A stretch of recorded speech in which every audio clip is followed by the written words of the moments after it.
नमस्कार दोस्तों, आप देख रहे हैं QLT न्यूज। हम लाए हैं आपके लिए देश दुनिया की सबसे बड़ी और सच्ची ताजा खबरें बिना किसी मिलावट के। और आप हमें कमेंट करके जरूर बताएं आप ये वीडियो कहां से देख रहे हैं। उत्तराखंड में आया एक और जल प्रलय। चमोली में बादल फटने से कई मकान ध्वस्त, 5 लोग लापता। चमोली उत्तराखंड के नंदानगर में बादल फटने से भारी तबाही मच गई है। PTI की रिपोर्ट के मुताबिक अचानक आई आपदा के कारण भूस्खलन में कम से कम 6 मकान ध्वस्त हो गए और 5 लोग लापता हो गए हैं। इस घटना के बाद TRF की टीम मौके पर पहुंच गई है। हाल ही में कई जगह ऐसी घटनाएं सामने आई हैं। देश के युवा और जेन जी संविधान बचाएंगे, मैं उनके साथ खड़ा हूं। कांग्रेस सांसद राहुल गांधी ने वोट चोरी के आरोपों के बीच भारत के युवाओं से संविधान बचाने के लिए समर्थन मांगा है। उन्होंने अपने एक्स अकाउंट पर लिखा, देश के युवा, छात्र और जेन जी संविधान को बचाएंगे। राहुल ने लिखा, जेन जी लोकतंत्र की रक्षा करेंगे और वोट चोरी को रोकेंगे। मैं उनके साथ हमेशा खड़ा हूं। नए GST रेट्स से LPG सिलेंडर सस्ता होगा या महंगा?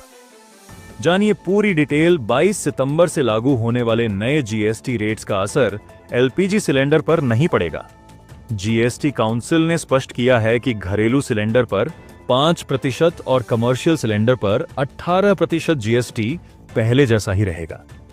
यानी LPG न तो सस्ती होगी और न ही महंगी। गृहिणियों और उपभोक्ताओं को राहत मिली है। PM मोदी ने पहली बार नेपाल की पहली महिला PM से की बात।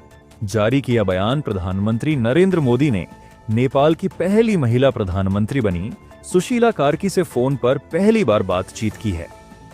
प्रधानमंत्री ने कहा, मैंने हाल ही में हुई दुखद जनहानि पर संवेदना व्यक्त की और शांति एवं स्थिरता बहाल करने के उनके प्रयासों के प्रति भारत के दृढ़ समर्थन को दोहराया।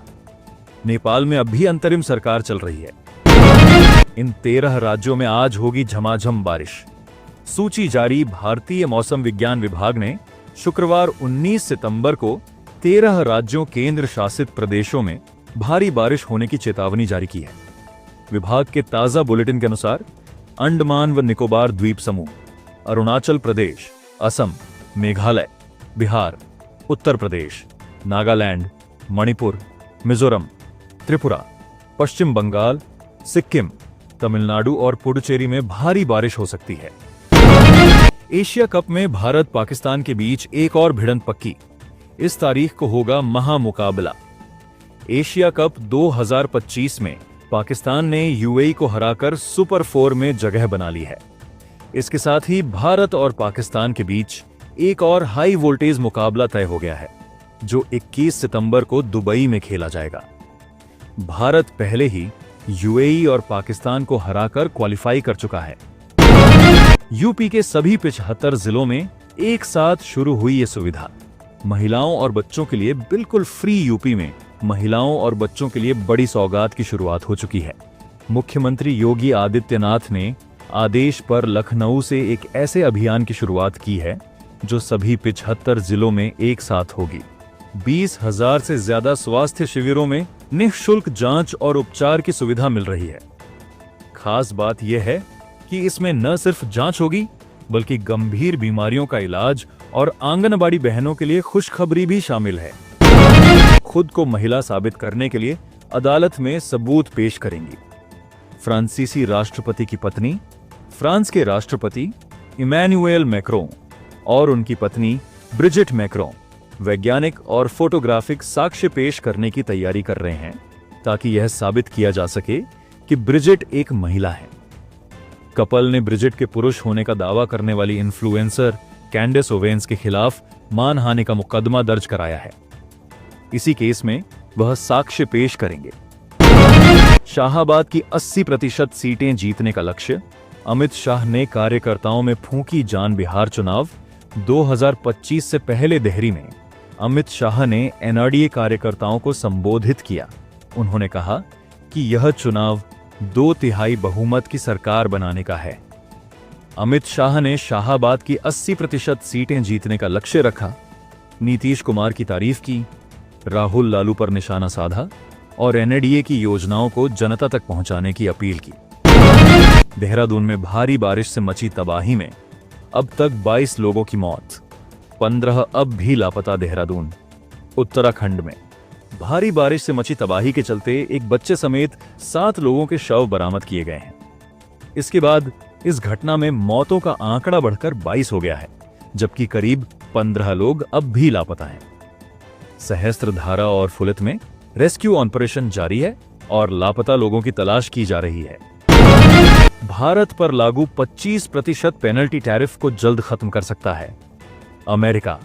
भारत सरकार के मुख्य आर्थिक सलाहकार वी अनंत नागेश्वरन ने कहा है कि अमेरिका जल्द ही भारतीय उत्पादों से 25% पेनल्टी टैरिफ हटा सकता है और रेसिप्रोकल टैरिफ को 25% से घटाकर 10 से 15% कर सकता है। नागेश्वरन ने कहा कि भारत और अमेरिका के बीच टैरिफ विवाद का 2 महीनों के भीतर 30 नवंबर के आसपास समाधान निकल सकता है। बिहार सीएम का बड़ा ऐलान, बेरोजगार ग्रेजुएट युवाओं को हर महीने मिलेंगे 1000 रुपए। बिहार के मुख्यमंत्री नीतीश कुमार ने बेरोजगार ग्रेजुएट युवाओं को 1000 रुपए प्रति माह देने का ऐलान किया है। मुख्यमंत्री ने कहा कि 20 से 25 आयु वर्ग के वैसे ग्रेजुएट युवक और युवतियां जो कहीं अध्ययनरत नहीं, नौकरी और रोजगार के लिए प्रयास कर रहे, जिनका कोई स्वरोजगार नहीं और जिन्हें सरकारी, निजी या गैर सरकारी नियोजन नहीं मिलता, उन्हें अधिकतम 2 साल तक मुख्यमंत्री निश्चय स्वयं सहायता भत्ता दिया जाएगा।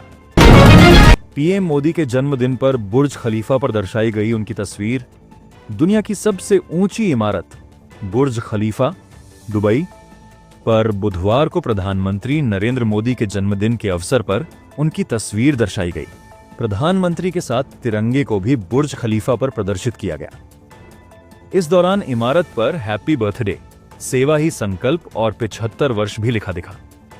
कई वैश्विक नेताओं ने प्रधानमंत्री मोदी को बधाई भी दी है। इलाहाबाद हाईकोर्ट ने सपा नेता आजम खान को प्रॉपर्टी कब्जे के केस में जमानत दी। आजम को अब लगभग सभी मामलों में जमानत मिल गई है। ऐसे में उनके जेल से बाहर आने का रास्ता लगभग साफ हो गया है। भारत के दुश्मन और दोस्त के बीच हुई डिफेंस डील को लेकर क्या कह रहे हैं एक्सपर्ट्स? भारत के दुश्मन पाकिस्तान और दोस्त सऊदी अरब के बीच हुई डिफेंस डील को लेकर एक्सपर्ट्स ने कहा है कि इसके जरिए पाकिस्तान सिर्फ भाड़े के सैनिकों का सप्लायर बनकर रह जाएगा। एक्सपर्ट्स और जियोपॉलिटिकल एनालिस्ट ने बताया है कि समझौते का यह मतलब नहीं है कि सऊदी पाकिस्तान के लिए भारत से युद्ध करेगा और जमीनी हकीकत अलग है। राजस्थान में प्रधानमंत्री मोदी 25 सितंबर को परमाणु ऊर्जा परियोजना की रखेंगे आधारशिला। प्रधानमंत्री नरेंद्र मोदी 25 सितंबर को बांसवाड़ा, राजस्थान में एक परमाणु ऊर्जा परियोजना की आधारशिला रखेंगे और जनसभा को संबोधित करेंगे। बीजेपी प्रदेश अध्यक्ष मदन राठौड़ ने इसकी जानकारी दी। प्रस्तावित परियोजना के जरिए 45,000 करोड़ रुपए का निवेश होगा। यह परमाणु विद्युत परियोजना माही बांध के पास प्रस्तावित है, जिसके पूरा होने पर 2800 मेगावाट बिजली का उत्पादन किया जाएगा। तो दोस्तों, ये थी आज की बड़ी खबरें। अगर वीडियो पसंद आया हो तो लाइक और शेयर जरूर करें। जुड़े रहिए QLT न्यूज, सच आपके साथ। अगले वीडियो में फिर मिलेंगे। जय हिंद,